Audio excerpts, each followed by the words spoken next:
किसी गांव में धर्म बुद्धि और पाप बुद्धि नाम के दो मित्र रहते थे।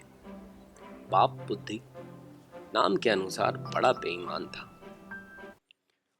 धर्म बुद्धि अगर मेरे झांसे में व्यापार करने को तैयार हो जाए तो मैं उसका सारा धन ठग कर हड़प जाऊं और धनवान हो जाऊं। वह धर्म बुद्धि के पास पहुंचा। मित्र, मेरा एक सुझाव है। हम दोनों दुनिया में निकलें और धन कमाएं। अवश्य। अतः दोनों निकट के नगर को चल दिए। दोनों ने खूब पैसा कमाया और वापस अपने गांव की ओर चले।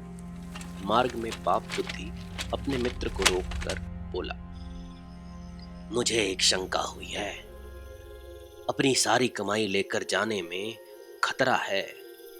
थोड़ा सा धन अपने साथ ले चलें और शेष यहीं गाड़ दें।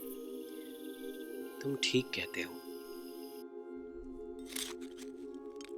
अब चोर बदमाशों का हमें कोई डर नहीं। मैं वापस आकर सारा धन निकाल जाऊंगा। दोनों अपने अपने घर पहुंच गए। उसी रात कोई मुझे देख न ले, जल्दी काम कर डालूं। अगले दिन पाप बुद्धि धर्म बुद्धि के पास आया। मित्र, मेरा तो सारा पैसा खत्म हो गया। तुम भी साथ चलो तो कुछ रकम वहां से निकाल लाएं।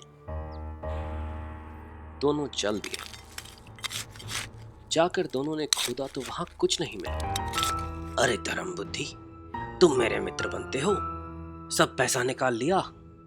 मेरा भाग मुझे वापस कर दो, नहीं तो मैं तुम्हें न्यायाधीश के पास ले जाऊंगा। मैं ईमानदार आदमी हूं, फिर भी मित्र होकर तुम मुझ पर संदेह करते हो। रास्ते में दोनों झगड़ते हुए न्यायाधीश के पास पहुंचे। नहीं निकाला, तुम्ही ने निकाला। इसने मेरा धन चुराया है। जंगल के देवता मेरे गवाह हैं, वे सही बात बताएंगे। अच्छी बात, कल हम जंगल में चलेंगे। पाप बुद्धि सीधा अपने पिता के पास गया। पिताजी, धर्म बुद्धि का धन मैंने चुराया है। अब मेरे बचने का एक ही उपाय है कि मैं जैसा कहूं आप वैसा ही करें।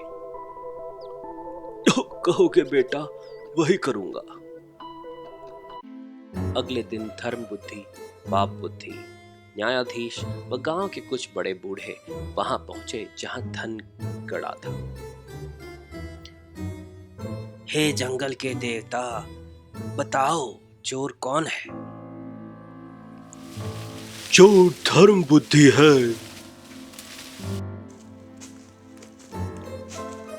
और लोग तो चोरी के मामले की बातें करने लगे। धर्म बुद्धि सूखे पत्ते और टहनियां जमा करने लगा। पत्तियों टहनियों को उसने पेड़ के निकट कोटर के पास जमा किया और उनमें आग लगा दी। आग की लपटें जैसे ही पेड़ के कोटर में पहुंचने लगी कि पाप बुद्धि का पिता उसमें से निकल आया। यह कारस्तानी मेरे बेटे की है। पाप बुद्धि का पिता, ठीक समझ गया। न्यायाधीश सारी बात जानकर बहुत क्रोधित हुआ। पाप बुद्धि ने ही मुझसे ऐसा करवाया। पाप बुद्धि को उसके किए का दंड मिलेगा। इसे अभी इसी पेड़ पर फांसी दे दी जाए। इसीलिए कहते हैं, सांच को आंच नहीं।